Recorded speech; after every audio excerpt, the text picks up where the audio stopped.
My husband left me for my friend and no one cares me. My ex-husband, 55, and I, 53, were married for 22 years and have one son, 18. He left me 2 years ago for my friend, who he had been having an affair with for 5 years. To be fair, they went to high school together, so they knew each other longer. We still live in the same town they grew up in, and both of their extended families still live here. They have a huge support system. I grew up about 2 hours away and met my husband in college. I became friends with Tina, 55, through my ex Kent. We have been in the same social circles for over 2 decades. My ex is extremely social, popular, and the life of every party. Everyone knows him and everyone loves him. Tina has always been sweet, kind, and loving. She has always been very loved by everyone. My marriage has always been tough. My ex physically abused myself and my son. He has always been extremely verbally and emotionally abusive as well. I know I should have left him the first time he put his hands on my son, but he convinced me that no one would believe me because everyone loves him. Everyone thinks he's such a great guy. He told me I would never see my son again and I believed him. I did everything in my power to shield my son and take all the hits. Most of the time I was successful, but not always. About 4 years ago, Tina's husband was diagnosed with stage 4 pancreatic cancer. He died about 9 months later. Tina's 3 kids, 26M, 24M, and 21F, were devastated.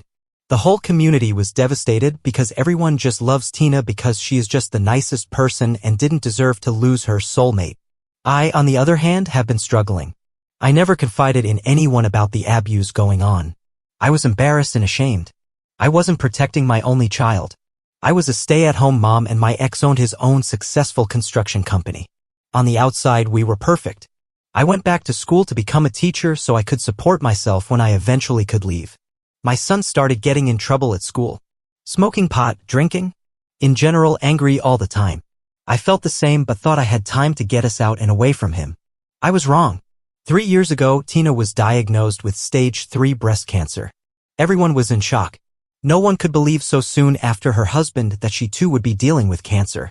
The community rallied around her and the kids, Facebook posts nonstop about being their strength in the weeks following the news. That's when Kent came home, packed his bags, and with the cruelest tone yet, told me that Tina and him had been together for the last 5 years. They were in love and he was going to spend every last second he could with her because life was too short. He never loved me and was only with me because she married someone else. I was simultaneously relieved and devastated. Tina was my friend. She was sleeping with my husband while hers was dying. What the F? It became public knowledge pretty quickly that they were a couple now, and come to find out, several of our friends had known all along. There were lots of guys skiing trips that included Tina and guys nights out that included Tina.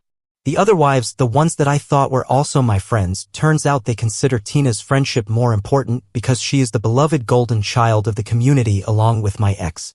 They could do no wrong and everyone just loves them, and it turns out I'm the villain of the story. Apparently, I'm the bad guy because I stood in the way of their true love. Not a single person has called them out for what they did to me or Tina's husband. They have faced 0 consequences. Actually, the complete opposite. Our entire small community is celebrating them because they are just the best. Kent moved directly into Tina's house, the one she shared with her husband, along with my son. Turns out Kent was cool with them smoking pot together because he's the cool dad. He let him skip school, get high, and stay out as late as he wanted. I was such a drag because I didn't want my son to be on drugs and to go to school and get an education. My son stopped coming home, stopped taking my calls, responding to texts, and told me that I deserved what happened to me. Then he blocked me everywhere. From what I understand, since graduating, he now works part-time at a chicken wing place. My so-called friends completely ghosted me too. Kent calls and texts on a regular basis to tell me what a piece of shit I am. I don't know why I haven't blocked him. I guess just in case something happens to my son. I'm starting to believe that I am the problem. I think it must be me. Something must be wrong with me for everyone in my life to do this to me. I should move. I don't have anything left here. I'm embarrassed to even go to the grocery store. I've seen people that used to be my friends out and they just look at me funny and never say a word. I don't want any advice.